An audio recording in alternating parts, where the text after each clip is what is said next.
just want to thank you so much for taking the time to be here today, because I know, believe me, I know I work a lot, and time is that unrenewable resource, right? If you decide to carve out an hour to be here with me today, I respect it and I appreciate it. So thanks for being here. And I'm really excited that you're here because you're going to learn some things that are going to really help your health long term. My passion is to help people to optimize their health as much as they can. And I've learned so many things, and I can't always share all the things just in my one-on-one sessions with people. So this is a great venue to be able to share that stuff with you as well as with the world through YouTube, through Facebook.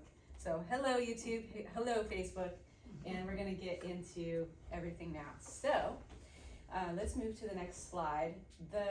There's a few myths that many people don't understand the truth, and I wanna bring some light to the truth around these myths that really cause people to continue to have pain when they really don't need to. So the biggest myth is if you're in pain, moving less is going to make it get better, right? And we've probably all tried that. And if you injure something and you have pain and you need to move less for a couple days, that's okay. But if you are moving less for more than a couple days, then it's really time to see a high quality physical therapist who's really going to be the best person to tell you which movements you still can do while you're healing if you've had an injury. Because what we've learned in the last 20 plus years in therapy is that the sooner we move it, the better after an injury.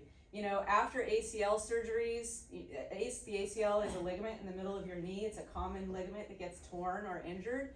And after ACL surgeries in the 80s, they used to put people in a cast. Okay, now they have people moving their leg the very same day of the surgery. Okay? And it's because we've learned so much more about how the body heals, and that the more that we can move something, the sooner we can move it, the better for so many reasons. But you could actually injure yourself by moving too much. So a lot of times we need expert guidance on what's appropriate if you have an injury or if you currently have pain. So I want to teach you a few of those things today, as well as how you can prevent having pain in the first place. All right, so let's move to the next slide. And so another thing too on that note is when you have pain, a lot of times if you want to use your insurance to help you with your health issue if you have pain, that's smart, a good use of your resources. However, a lot of times if you go to a physician, because the insurance requires you to go to the physician first, then the physician is going to say, here, take these pills and rest, which I'm not trying to throw physicians under the bus. However, I wish that they would some of them do say, here's a prescription for physical therapy, go to the physical therapist. And some of them who are more in understanding of what is the latest research, they're doing that now. But a lot of physicians don't know what the latest research is. They've been practicing the same way for a lot of years.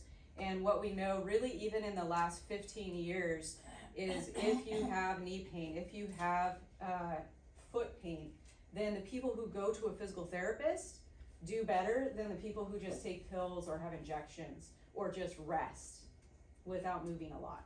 They do much better. So, like I said, some physicians don't know that. So if you see a physician, then just ask, hey, what do you think of physical therapy? Could I go? Don't tell them, I request, I demand, they don't like that, right? But you just could suggest it, right? Okay, so the right kind of movements, the key to recovery, we already kind of covered that. And you're gonna see this little key as I go through the presentation. So that's a thing to pay attention to, take note. This is key, this is important, right? So movement is good, but also the right kind of movement is really the key, okay? So let's move to the next slide. A really important point too is that most joint replacement surgeries happen because people didn't get high quality physical therapy in time. And so for those of you who are here today, for those of you who are paying attention online, if you're starting to have any kind of pain in a joint, go to a physical therapist. And if you don't get results, go to another one, because not all physical therapists are the same. Just like not all lawyers are the same, not all doctors are the same, right? There's some that graduated at the top of their class, and there's some who barely skated through, right? And there's some who really invest a lot in being on top of understanding how to help people heal. They're passionate, and there's some who are just trying to get a paycheck, right? So don't just assume. I've had so many people who go to physical therapy, they say, I tried it, it didn't work. Like, how many therapists did you try? One? Okay, well, maybe try a few more. So that's something to consider.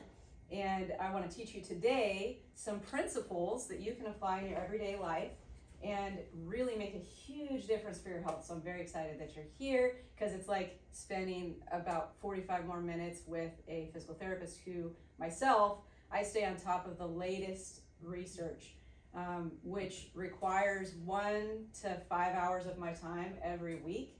You know, some weeks I don't have as much time to put toward it, but if you add it up over an entire year, think about it, I'm spending at least 52 hours a year. It's more than that though, staying up to date on what's the most recent stuff. What am I required to do for my licensure?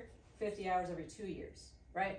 I'm doing usually about 4 times that, okay? And so I'm really up to date on what's current, what's new, and it's fun for me because I get bored easy, so I'm always trying to evolve.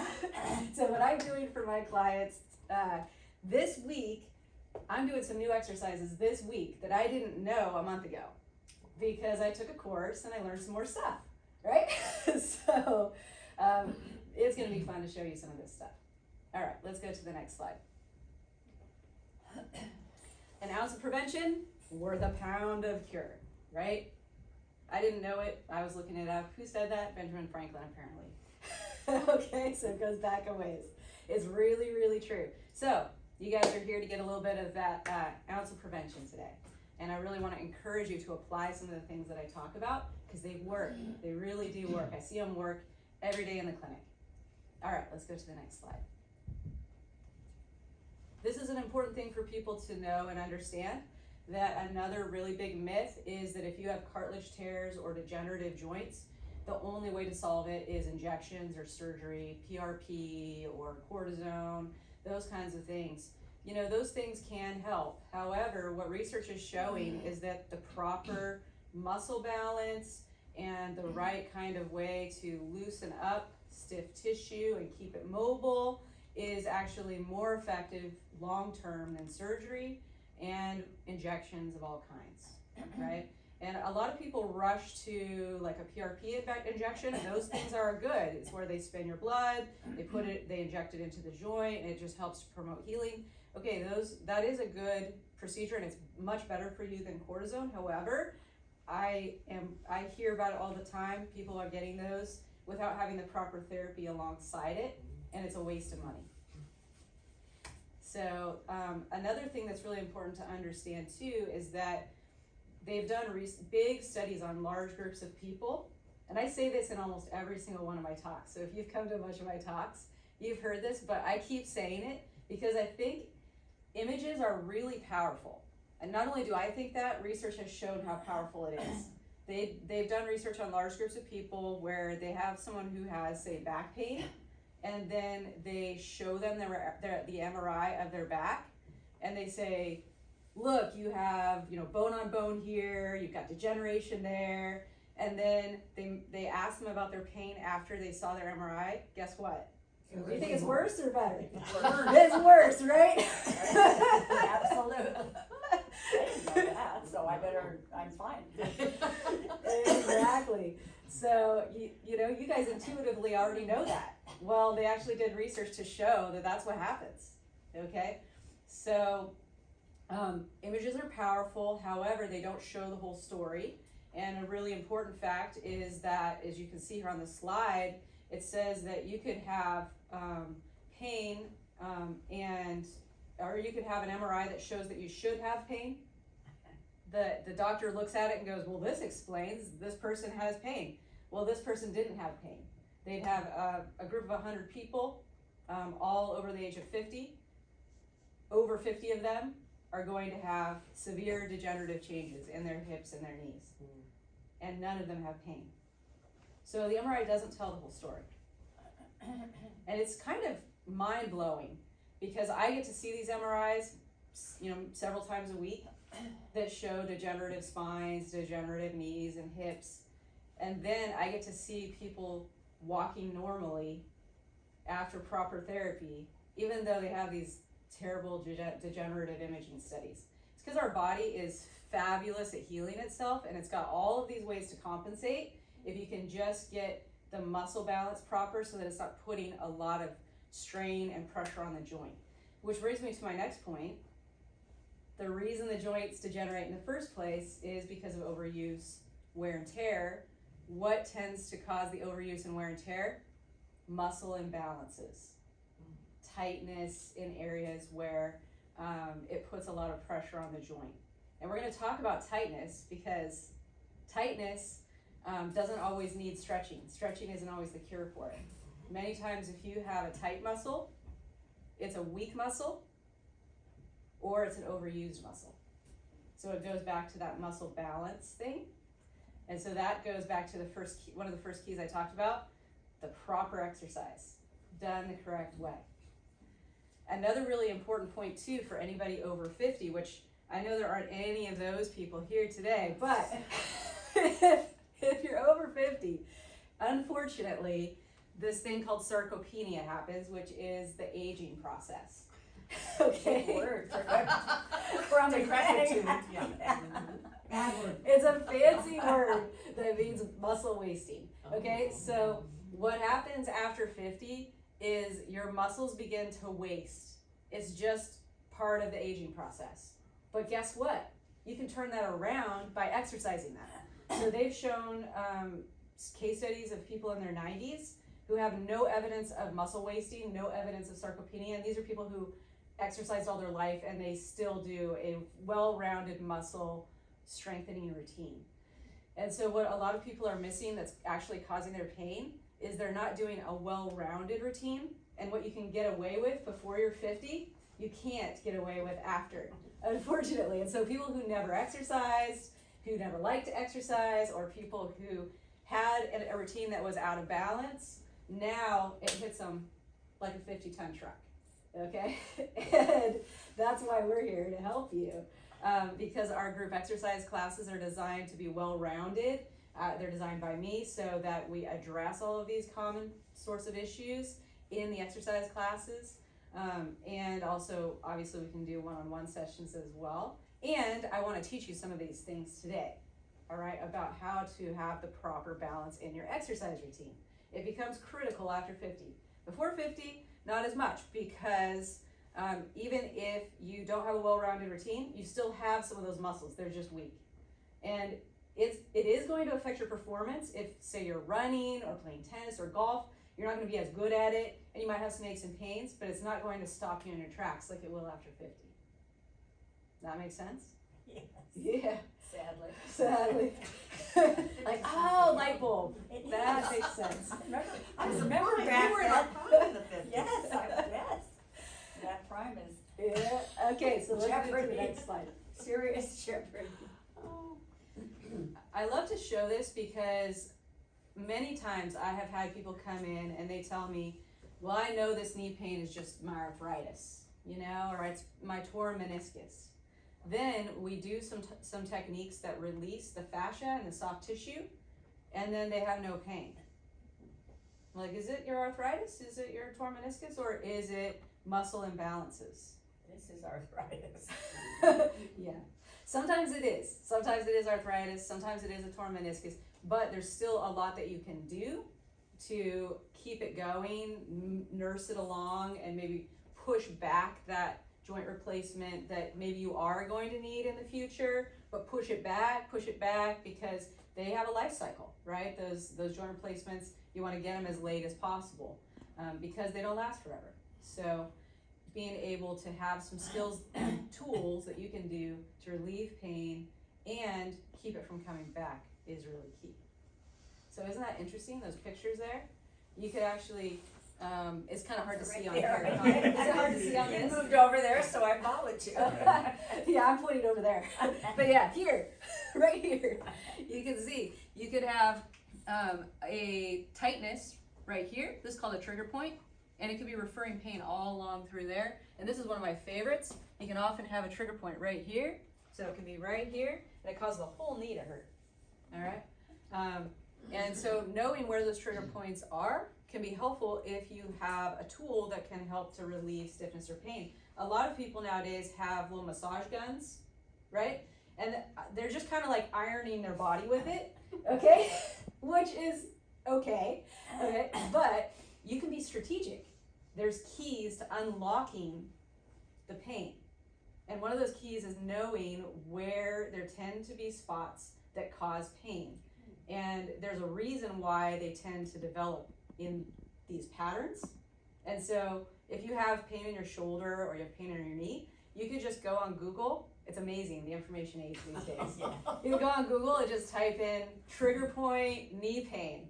And then with your massage gun, hit the trigger points. Wow. And do it for 15 seconds on each spot, maybe 30 seconds. And a lot of times you'll feel it when it releases, because what you can do is you kind of go toward it and then you'll be like, oh, it's sore there. You know, and then you leave it on there for 15 seconds, then move it away, then move it back. It's not sore.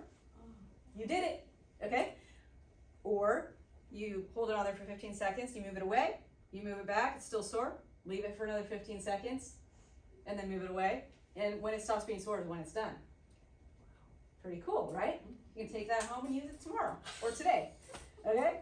So, you know, the other thing is that sometimes, I wouldn't spend more than a minute on per spot. You know, if you go a minute on the spot and it doesn't release, then it's probably holding on because something else needs to release. Okay? So we have a saying in the kind of body work that I've learned how to do and the understanding of how the body works, which is, I mean, maybe it's up to 10% of therapists now, maybe. I'm not really sure, but not a lot of therapists understand these keys to unlocking body tightness, and I'm sharing a few of them with you today.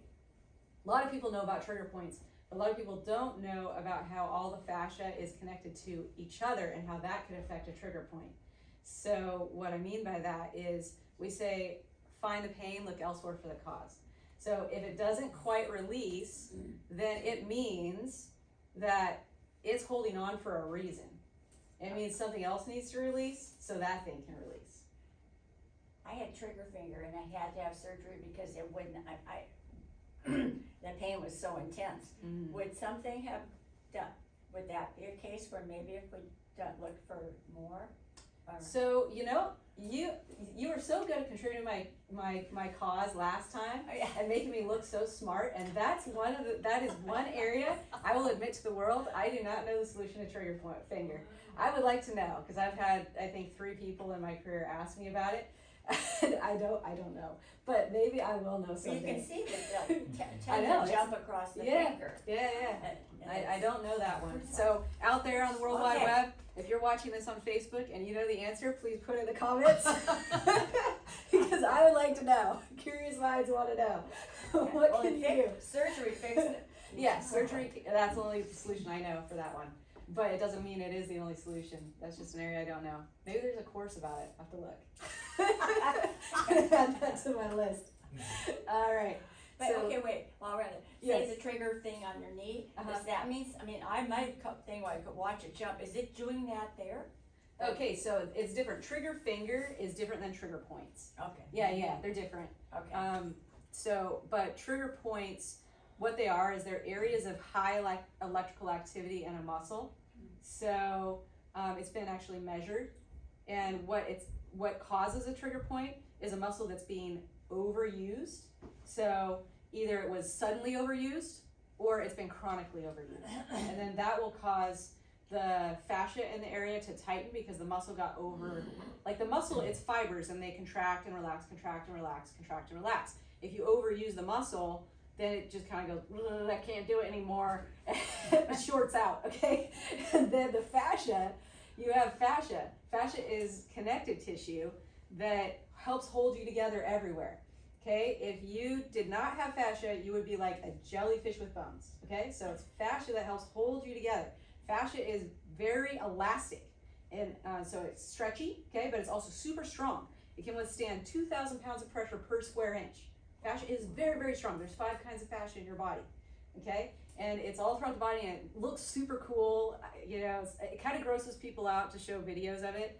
I used to show videos in my presentations, but if you're curious, you can go on YouTube and you can look up fascia videos, and you can see all the different kinds of fascia and how it can, basically fascia is all around your nerves, it's around your blood vessels, it's around your spinal cord, it's around your, and it's all through your muscles, and it's helping hold the muscle fibers themselves together, okay? So if a muscle fails because you overdid it, and you're asking too much of it and it wasn't in shape for that, then what happens is the fascia goes, I got you! And it goes, and it holds you, okay? So that's how I've seen runners, this is a common thing. I've often seen runners who have super, super weak hips on the side, because one thing about runners, and those of you runners out there, and I don't know if any of you guys were runners in the past, No. but a thing about runners and surfers, all they want to do is run, and all they want to do is surf. And they don't want to do anything else. And they think that, you know, it's like, it's their Prozac, right? And they think, I'm generalizing, but, and they think that they don't need to do anything else. But what they need to learn is that they do, because their activity of choice does create imbalances if they don't do some other things, so that they can keep doing it longer and not have injuries or overuse problems. So a common thing I see with runners is they have this really, a lot of weakness on the sides of their hips. And so literally when they're running, they're doing, you know, their body's doing this. Well, how is their body compensating for that? Well, the fascia's going super tight here, super tight here. They end up with pain out here. It gets tight through here too, because their knee is dropping in like this, right? And so what's the ultimate cure? Strengthen the hips, strengthen the core. But what do we have to do before we can even do that? Loosen up all the tight stuff that happened from the overuse issue, right? So, yeah, so trigger points, they're high electrical activity areas. And why? Because you overuse a muscle either suddenly or over time. And now the muscle has shorted out. And now it's going, and then the fascia is holding and bracing, and if you push on it, then it's painful, and you might feel a nodule there, and it's because the fascia is all bunched up trying to hold, right? So what's cool is with the vibration guns, we can kind of blast that and open it and release it. It's going to keep coming back if you don't address the underlying issue, which is probably a muscle imbalance issue. All right, let's move to the next slide. All right, so the third myth that keeps people limited by pain is, I feel tight, so I should stretch it. And how many of you guys, think about it online, raise your hand if you want, how many of you guys have thought that, done that, and it didn't work? Or it kept coming back? Yeah. So stretching is good, and we do need to stretch some things, but most of the time what we need to do is not static stretching. You know, this would be an example of a static stretch, right? This is a good static stretch, and I do give it to people to do, and I do it myself. Anytime I'm sitting somewhere, I'll sit this way. And why? Because it helps open up your hip and your leg, and it's a good thing to do. I would encourage everybody who is watching this thing right now to sit this way for a little bit, and then switch, because guess what? When you sit like this, I know it's ladylike if you're female, but it's also bad for your back. It's actually bad for your back. It's actually bad for it. So it's better to sit like this if you want to sit, you know, proper, I guess, whatever our culture thinks. I don't really care about that personally, so I sit this way, you know, and I just go back and forth like this when I'm sitting a long time, or I sit like this. And if it's hard for you to sit like this, then that means it's a good thing to start doing. I know that. This feels good, but that other, what you just do when you, that sitting straight, that's the hardest. That's hard for you to do. Yeah, and so it's a core, like, strengthening issue too. I can do it for about my retention. Yeah, and so here's the 5 thing, seconds. if you're sitting for a while and you're starting to go, oh, my back, you know, then what's happened is the muscles are tired, they need to get a little stronger to help support you. Well, it would be great if you had super supportive chairs everywhere. I tried to make the chairs pretty good for our presentations, but One thing that you can do, and it doesn't call a lot of attention to you, is, and we can all do it right now. So you just have your feet on the ground like this, and can they see me over there? Yeah, I just shifted over so I can Thanks. see. Then what you're gonna do is push your feet into the ground, squeezing your butt, pull your heels back towards you without sliding, My butt's sore from yesterday. and then relax. Ow. That's good. It Oh, means yeah, you're Jeanette alive. was It means you're alive. All right, now try this. Try putting your hands on your back like this. Okay, now we're gonna sit up tall, and you should have just a little bit of an arch in your back. You feel that? A little bit of an arch? Okay, cool. Now what we're gonna do is we're gonna push our feet to the ground, squeeze our butt, we're gonna pull the heels back toward us without sliding, and then we're gonna relax. Did everybody feel your back kind of go back into your fingertips like this? I'm exaggerating. It went right to a slump. It went to a slump. Yeah, let's try it again. So sit up tall, okay, and then you're gonna push your feet into the ground, squeeze your butt, pull the heels back towards you without sliding, and then relax. I saw it happen. I saw it happen everywhere. Good. Yeah. So what that does is it kind of turns on those muscles, okay, and it just wakes them up, because sometimes when you're static for a long time, the muscles, it's not that they can't do it, it's that they just get lazy. You know, they just get lazy and they go, I don't really want to do this anymore. I'm just going to rely on the ligaments. Go ligaments. I rely on the fascia. Go fascia. It's just because it just gets lazy. So if you just wake it up, then it's like, oh, you're asking me to work? Okay. All right, I got you. I can do it. You know, so sometimes you just need to do a little something to kind of wake it up. Get a little blood flow going there and just, you know. So this is a simple thing that you could do. Okay. Now you could up the ante a little, and we could try it. You could up the ante a little by stretching out one leg. And then what we're going to do here is push our foot into the ground, squeeze our butt, pull the heel back toward us without sliding, and just lift the leg up and then put it down. That's what you can do on an airplane. You guys showed me. You can do it on an airplane, you could do it at a Dodger game or whatever, baseball game, if you like. So why am I feeling it up here? Oh, you know why? Because there's that song. What is it? The foot, Oh, the everything's foot bone's connected to everything, the yeah. leg bone. I do, actually. I felt right here. No. Yeah. No, So I need to do something for here. So when you lift up here, you're feeling it here.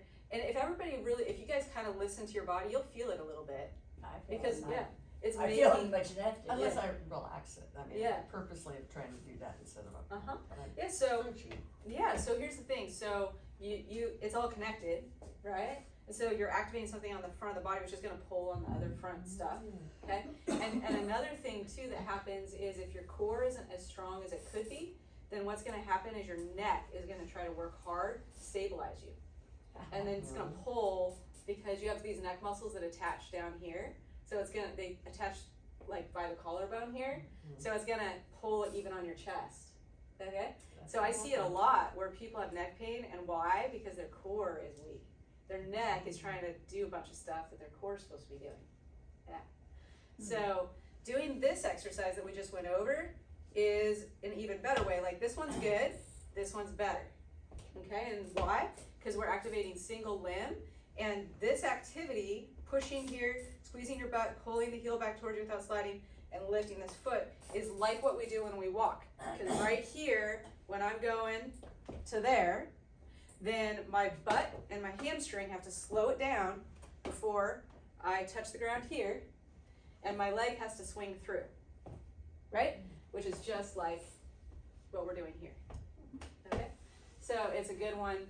It's really important with our training that we're doing things as similar to what we want to actually do. And there's a lot of reasons for that, but part of it is because of how muscles are all connected to each other. Because you could have really strong quads, for example, and weak hamstrings, weak muscles here, some weak muscles here, strong pecs, strong biceps, which is really common. A lot of people have that. She's talking about you. Yeah, yeah. Just look to the person next to you. It's them, not you. And you can have that and not be able to walk properly because you don't have all the right balance, and then that's causing pain in your ankle or your knee. Yeah, let's move to the next slide. It's actually extremely complicated, but it's fascinating. And what I'm trying to do today is kind of break it down to some bite-sized things that you can take home and apply today to help yourself. And then just keep coming to these workshops, because every time I teach, it's something a little bit different. Partly because I'm always learning, and partly just because there's so much to share. So, So we already many covered. broken parts. Yeah. All right, we covered that slide. Let's go to the next slide. All right. So, I like this slide to kind of show an overview. So, common contributors to foot, ankle, and knee pain.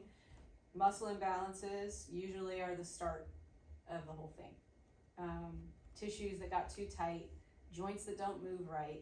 What can happen with joints is they can get to where joints are supposed to have a certain amount of motion within the actual joint itself.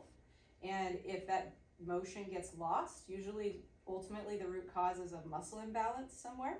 So if that gets lost, then now if I've got a joint, if my knee doesn't quite move right, then everything around it has to compensate. Or a common one is the ankle. So with the ankle, you could develop either tightness in your calf, which is really, really common, or you could develop a tightness in the actual joint, and so that you can't actually do this as much as you should be able to. And so now if I can't dorsiflex, which is this movement, pulling the toes back like that, if I can't dorsiflex as far as I should be able to, then what happens is it puts a lot more force on my knee, my hip, and my back. So a simple thing that can take pressure off of your knee, hip, and back is make sure that you're doing stretches like this is a simple one, right? Guess what it's also gonna do? It's gonna build a little bit of core strength. Yay! Okay? And you can even make it harder by doing this. Well, now I'm still stretching the calf, but I'm also making it a more challenging core exercise, okay? And then the other one is bend your knees so that you stretch, because in your calf you have two muscles. You have your gastrocsoleus and you have your gastrocnemius and your soleus, okay? So sometimes I see that people have adequate flexibility when their knee is straight, but when their knee is bent, not so much. Well, why would that be a problem? Because stairs exist. Okay?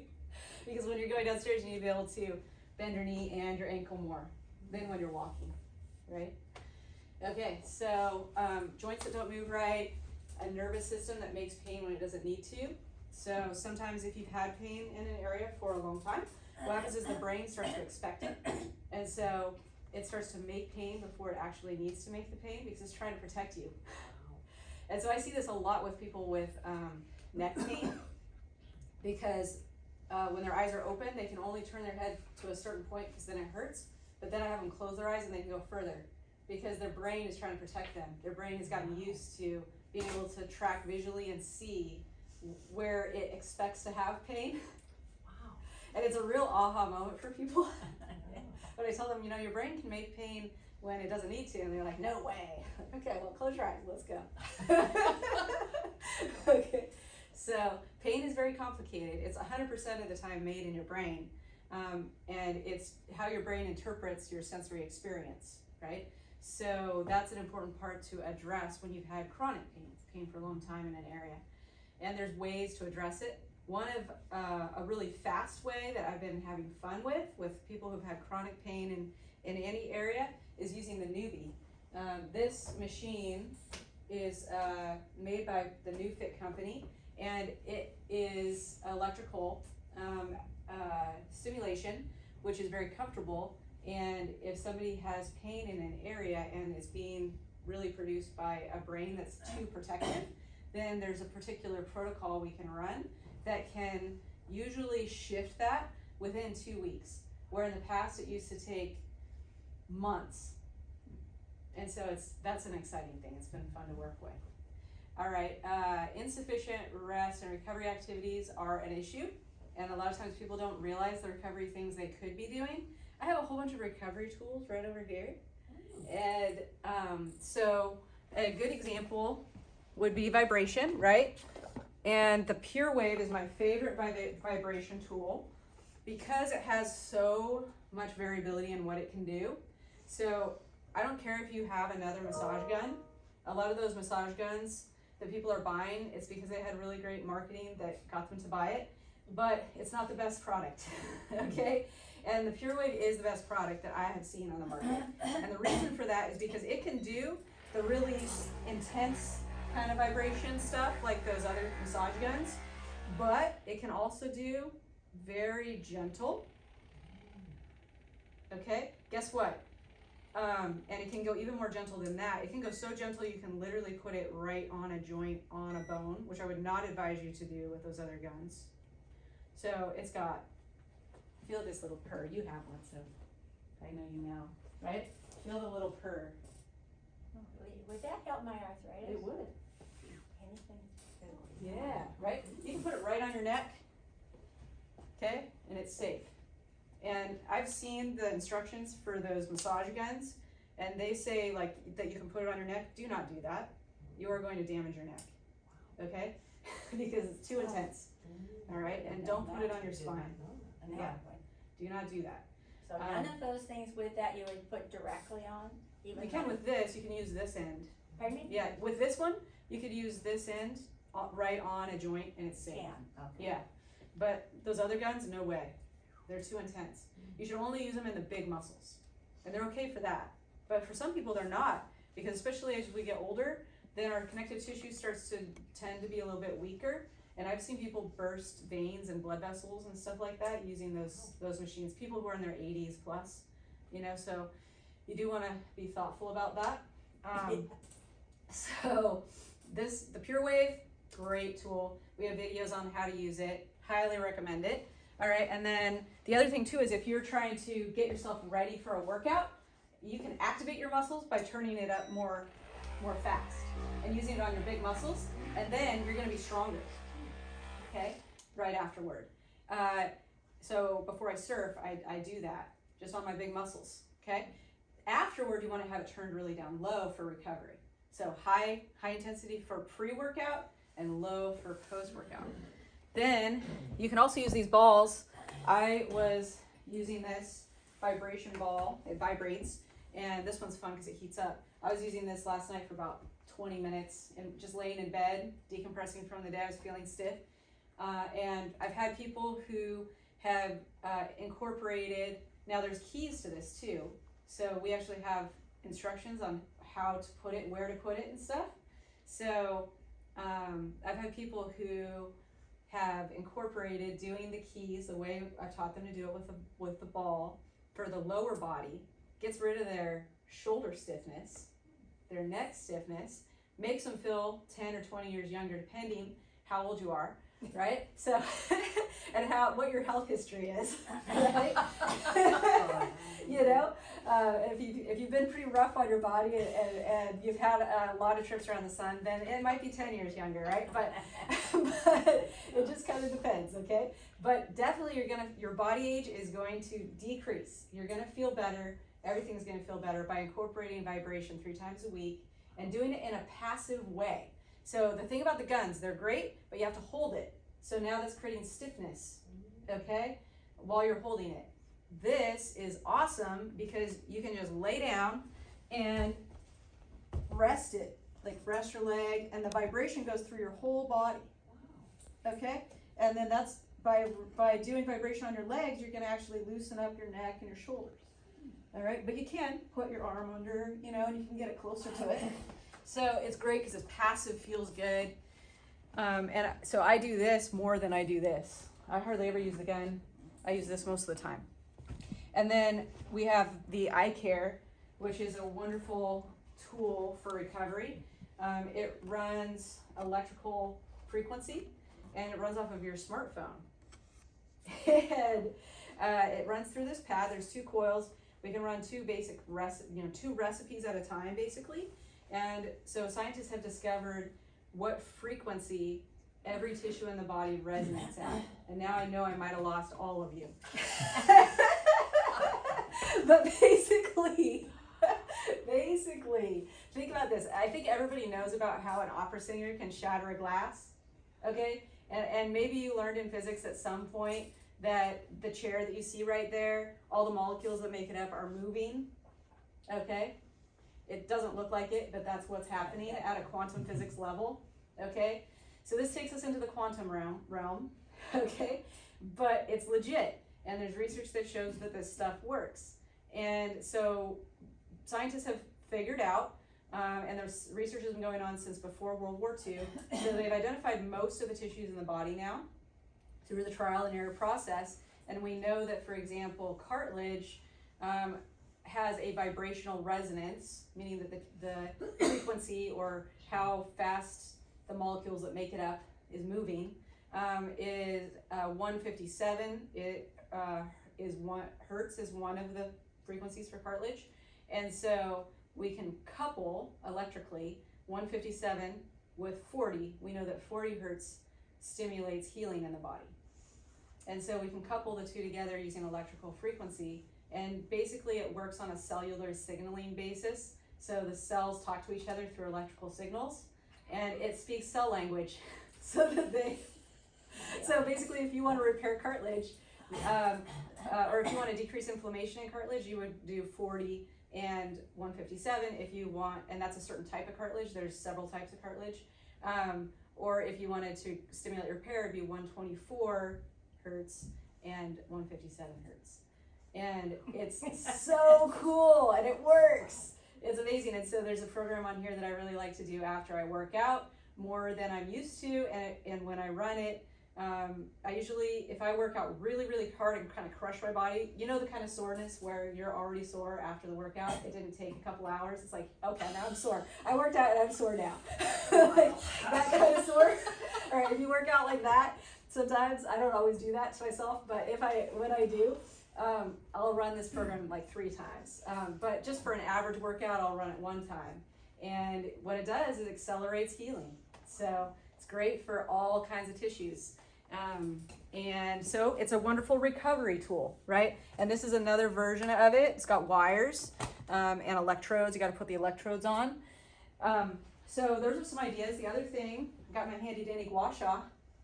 All right, I know a lot of you guys have this. Okay, so I know a lot of women, especially, are using it on their face to help with the youthfulness of their face, because it stimulates your fascia to pull fluid into the connective tissue matrix so that the layers slide and glide better, and that will actually decrease wrinkles, right? So it's also can be used to release pain, and so there's different ways to use it to release pain in your knee, or your neck, or all kinds of places. It's really easy and quick. So I'll be working with someone in the gym, they're having knee pain, and I'll say, okay, hold on for a sec. Just that fast. Do it again. Okay, it doesn't hurt. All right, let's go. So we have videos on how to use this for various things. So if you're interested, just email us, ask for it. We'll send it to you. Inadequate nutrient intake is a big one. So making sure that you're getting, especially real food. A lot of prepared foods aren't as good. I've got a fly that wants to be my friend. Inflammatory food. What do you guys think? And some of you guys who've been here before, you probably can answer the question. I hope. What would be super inflammatory food, like top 5? Sugar. Yes. Good job. The newbie got it. All right. Yes. And what else? What would be another inflammatory food in the top 5? White rice. Fried food? Yeah, grains. Oh, grains. And actually, white rice is better for you than brown rice, but that's a whole nother What? talk. Wow. Yeah, that's a whole Come nother on, talk. okay. Okay, you have my attention now. Okay. Prefer it. Grains, yeah. Somebody said something. Jameson. Fried food, yes. Ooh. Yeah, fried food. So you really want to limit that. They've done research. Immediately after eating fried food, you're super inflamed. Fast food in general. And it causes your vascular system to tighten. Yeah. So processed food in general. Yeah. So, and if you eat a lot of processed food, you're not getting enough nutrients, and then it's going to make you want to eat more of that food. Because why? Because your body is saying, I need nutrients, and your brain is saying, and I like candy and sweets. Donuts. Yes. But then your body's like, but you didn't give me what I need. Eat more. It's a vicious cycle, then we put on weight, right? You know, also there's, I read it was alcohol, and people drink wine because it opens up the capillaries, and you know, it does has a lot to do with flow of blood. Yeah. So it's good for you. So a lot of No, people, but wine has yeah. sugar and wine has alcohol. it does. Okay, two bad things. Okay. Yes. But still, there's some good parts. in Yeah, it. you know, that's where it's all about balance. You know, it's all about balance. So, yeah, wine has sugar and wine has alcohol, and alcohol kills the good bacteria in your gut, throws off your gut microbiome. And where is most of the good feeling made that your brain uses, the serotonin that your brain uses to make you feel good and happy and stuff? Well, it's actually made, 80% of it's made in your gut. If your gut is off, it could actually be making you depressed or anxious or angry or frustrated or irritable. So that's just one example. So after you have some alcohol, then have some probiotics, you know, not at the same time, but like the alcohol is going to kill some of your good bacteria. So then the next day have some probiotics to kind of help balance it out, right? You want to have a broad spectrum one. A really good brand is Doctors Formulated. And then also, you know, years ago, the governments of the world, especially like if we go with the UK and the US, they were saying that there's a certain amount of alcohol that's okay to drink. Well, if you look at the guidelines, they've decreased because they've learned that it's less than they thought. And then they also say, if you look at the guideline, they say alcohol is never healthy for you, but if you're going to drink, make sure you don't overdo it. Because every time you drink alcohol, it's killing liver cells, every single time. So if you've got some liver cells to spare, okay. You know, you just gotta kind of balance it out, right? And just be moderate, right? Be mild, not even moderate, right? Be careful, be thoughtful, right? And it is that high sugar, so keeping in mind your other sugar load throughout the day or the week even, and how that is gonna impact your body with alcohol intake. The So- sugar thing, Karen has been fiddling with a lot of recipes. And we found some really good things. There's been some clunkers, and then, but it is interesting, the different flours. Yeah. And she's made a couple of things that I would have those over a regular cookie. I mean, Nice. yeah. Nice. So there are recipes, and there's a lot more of them out there than there used to be. It was more. For sure. Yeah. Absolutely. Yeah, definitely. All right, let's move to the next slide. And, so I have an example of a 41-year-old runner, and I did a biomechanical analysis on her because she was having pain when she was running for more than 40 minutes, or 20 minutes. When I videoed her on the treadmill while she was running, then I could see that as she's coming through here, her hip is doing this, right? And her shoulders are rotating. So, doing this kind of thing. And that's gonna cause a lot of strain on the knee. So then I looked a little closer. She actually had really strong muscles everywhere. Her muscles were strong, but they weren't strong in the act of running. And it's because there's like a muscle timing issue. So in her training, she needed to do some certain exercises to help that timing. So for example, and the other issue was that she had a tight ankle, so that on her left only the left, she couldn't get her full range with the knee bent, which you need when you're running, okay? So that meant she was falling short here, and her body was having to kind of work around it, right? So here's an example of an exercise anyone can do. Everyone in this room can do this exercise, except maybe get into it. Just kidding. All right, so you put it at the front of your pelvis, okay? And you're gonna come in here, like this, and you can do squats here, like this. And if you guys were to do this today with me right now, you'd feel, wow, that really gets my glutes to fire, hamstrings, core, pelvic floor, all of the muscles in my ankles and feet, my legs, okay? And you can do things like this, okay? Where you're having to work all of those muscles in a very unique way because the load is above the hip socket. And that's an important factor. You can do some different rotational things, and for runners, you can do some things that are similar to their running activity. Doing some step up kind of things onto a bench, different stuff like that. And even just doing like a lunge, going here, right? And so it's working things very similar to the way they need to when they run. We can add an element like this, where we're working the core, while we have the resistance that's really forcing the glutes and the hamstrings to work. All of us here could do this. We all could, right? And then you can also do something like this, where you load above the hip and you're doing a lunge activity. Okay? And so these are all things that I gave her to work on to help correct getting all the muscles working together.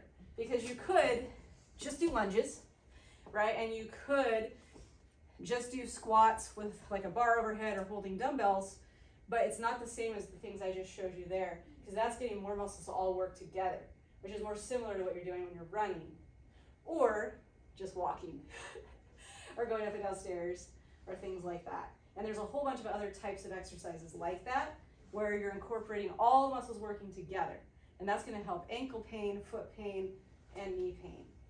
Another simple thing that you can do, and we'll all do it, let's get up and move a little bit. I know I have to wrap up, but I want to show you something for balance. Goes fast. I know it does. Okay, so what we're going to do is we're just going to check our balance. We already know that's. So we're going to put one foot in front of the other. Okay? And just balance here. The leg that we're relying on most right now is the one that's in the back. Yeah. Okay, so that's the one we're testing the most. Okay, I did it. Yeah, you did. Stop You it. did good. Okay, I'm gonna switch. I'm gonna switch. This foot doesn't go. Yeah, that's smart. If you need to, stay near something to hold on to. Okay, we're gonna balance No, there. I can't do it today. Oh, you got it, you got it. Okay. Okay, good. All right, we're just gonna balance. Now, don't do it right now, but to make it harder, you could close your eyes. I can All do right. it with So you could do it putting your back in a corner so that you're safe. So if you lose your balance, you can fall back and the corner's got you, okay? But it's really important to do balance activities eyes open and eyes closed.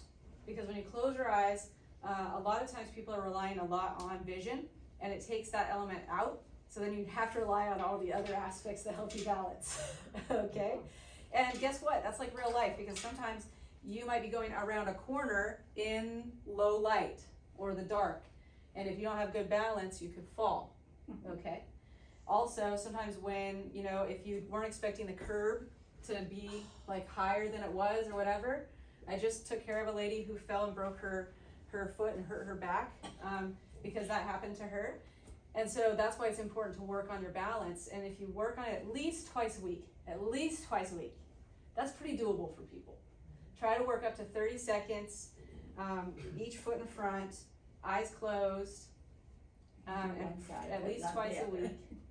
To maintain your balance, once a week. If you want to build, at least twice. Okay? And if you stop exercising in about 4 weeks, you're going to start noticing losses. Okay? So you got about a 3-week window. And the older you are, the window is spoiled. It does actually. It's true because why? I know, You 15 guys remember the seconds. name of the thing? Do you guys remember the name of the thing? Sarcopenia? Yeah, sarcopenia. Yes, sarcopenia. That's why. That's why when we're older, it does actually degrade a little bit faster. Yeah. All right. So let me see if there was anything key-wise I want to make sure I talked about with you guys in our last couple of minutes. Can you just scroll through there, Javier? And you want to obviously work up to like a single leg kind of situation with your balance. And ideally, you could do 30 minutes, or 30 seconds, not 30 minutes, 30 seconds. That would be Yeah, remarkable. and then you can do some things like this, where you're doing some leg swings to try to throw you off balance a little bit. So you actually want to do them small. People do like these crazy things. Right. Don't do that. You want to do it really small, keeping your pelvis still, and try to do it without holding on. So you're just tiny little perturbations, If you need to, use one finger. Try to work up to none, okay? And that is actually going to strengthen your core too. And you feel it, right? Yeah. Right. Yeah, and you can And really all of feel this it. happens in the classes that we give. They do. It happens in the classes. I hate to I did it. Yeah, More you're a good people because commercial. I quite lovely the way it is, but. I know. No, I It's just signed up, I just have. yeah, that's so good. Another one is like doing something like this, where you rotate, and you're looking at your hand, standing on one leg, or you can do it in tandem, or you could do it with one foot down like this. Okay, because adding the rotational element where your eyes are moving, now it's harder. right? Plus your body moving makes it harder. And then that's also really good for your knee because everyday activities mean we're twisting, we're turning, you know? Another thing that's actually good for your joints is to walk on sand. You might have to work your way up to it and just do like 10 minutes the first time so you don't overdo it. But that instability is good for the joints for a lot of reasons. All right, let's see if there was anything else I really wanted to say. Oh, there's our song from earlier today. You keep going. Yeah, so in here, if you want the slides, email us. Because what I did is I put together a list of some exercises, My like a very sample. favorite's on the bottom. Yeah, the happy baby I stretch. love that stretch. So I don't recommend a lot of static stretching for people. What I recommend is more dynamic stretching, right? And so an example of a dynamic stretch would be something like this. This is gonna improve hip mobility, improves hip internal rotation, okay, improves balance, improves strength. And so we're accomplishing hamstring flexibility. We're accomplishing a lot all in one exercise. You know, another one is something like this, where you're rotating and then coming to here. You know, and you can do this right next to a counter if you need to, so that you don't fall at first, right? So we're working on hip flexor flexibility here. We're working on upper body flexibility, okay? And one that we can all do in our chair that's really good for dynamic flexibility is you can have your hand on your ankle and then rotate like this. And this is gonna help hip mobility, back mobility, neck mobility. Yeah, you try to turn your head and And lift that's your hand. better. I have so much, twisting is. Yeah, so do it really in a range. triggers my back. Yeah, so do it in a range that it doesn't feel scary. Yeah. And keep in mind, like you used the great word trigger, right? Because part of it is, I'm sure, your brain being a little more protective than it needs to be. You know, but by doing the movements, even in a smaller range, instead of avoiding them, you're gonna help teach your brain it's okay. Yeah, so let's go to, this is a good one for dynamic flexibility of the calf. It's really important for ankle and foot pain, doing something like this, okay? And that helps runners, helps anyone that wants to be able to walk up and down stairs. You can do it in whatever range you can do it, even if it's just babies, little baby ones like this, you know? So if we got the list of that Uh-huh. from you, you Uh-huh. could just Google what that is and just see the. You would actually, there's pictures, we have pictures have of what to some do and pictures, stuff, okay. so yeah. Great. So yeah, if you guys want it, just let us know. And we do all that stuff in the class too. Okay. So there's really not a lot, for lower body, there's really not a lot of static stretches. You know, there's this one, there's this one, there's the happy baby, which is you lay on your back and do this, Oh, I love right? And then hamstring stretch, you can lay on your back, put your foot up on like a wall, you know, like this, at a doorway, right? Or you can sit and you can do it like this, right? But we don't want to only do static stretching because we need to strengthen in the length. Otherwise, it's going to keep tightening up. It's still good to do, but we want to do more than that. So the top ones are dynamic and then Uh-huh. the lower ones are static. Yeah, exactly. So those are some key ones. Because if you go on Google and you look up dynamic stretches or static stretches, there's gonna be so many. So I tried to Oh, pare no, it down I for you guys. I would look. Yeah, I tried to pare it like down for you. ISTM, I don't. So what that is instrument assisted soft tissue mobilization. Oh. So the top 3 black ones, what that is soft tissue mobilization ways of improving mobility. So you can get a foot massager to massage your bottoms of your feet. Why is that good? It's not just good for foot pain, it's also good for mobility of your entire body, all the way up to your neck, believe it or not. They've shown in research that if you massage your feet, it improves your back, your hamstring, and your neck mobility. If you're sitting down, does that make a difference versus standing? No, for the massage, Mhm. it doesn't. Yeah, and so there's a way in the classes you can learn how to use a soft ball to release the fascia on the bottoms of your feet. Yeah, the melt stuff. Yeah, and then also for knee pain, the inner thigh, and then the outer thigh right up here in this area, because your gluteus maximus, big muscle that helps support your knees, it attaches here actually. So you want to release this area, and then your inner thighs and your shins. Those are like key spots for knee pain and ankle pain. Yeah, and foot pain. All right, so let's see if there's anything else. Now I gotta stop. I'm being greedy. Oh, yeah, no. So there's a sample strength routine. All right, and then like I said, if you're interested, email us. And then there's a few pictures. Okay, single limb activities are really important. And then good for balance and also for creating muscle balance. And then let's go to the next slide. Those are some pictures of the things we already went over, different tools to help you with improving your mobility. This is the iStem, this little guy. Yeah, and then we'll go to the next slide. So if you get a gua sha, you wanna know how to use it, we have videos, ask us. Talked about the newbie. Okay, we're gonna move on. Newbie helps you get stronger faster too, which is pretty cool. Barefoot science. Don't wear orthotics. Very few people actually need them. You should get barefoot science insoles because they're gonna strengthen your feet. Orthotics are like crutches. You're gonna always have weak feet. You're gonna always have pain if you don't wear the orthotics. A lot of my podiatrist friends are not gonna like me right now, but the truth is that if you strengthen your feet, you won't need orthotics. And these are a way to strengthen them, and it's like around $120. So buy the Barefoot Science insoles, work your way through the steps. There's 7 levels. It's gonna strengthen your feet, and you're gonna have less knee pain, foot pain, and back pain. Does that strengthen the arches that Uh-huh. collapse? Uh-huh. It works, all right?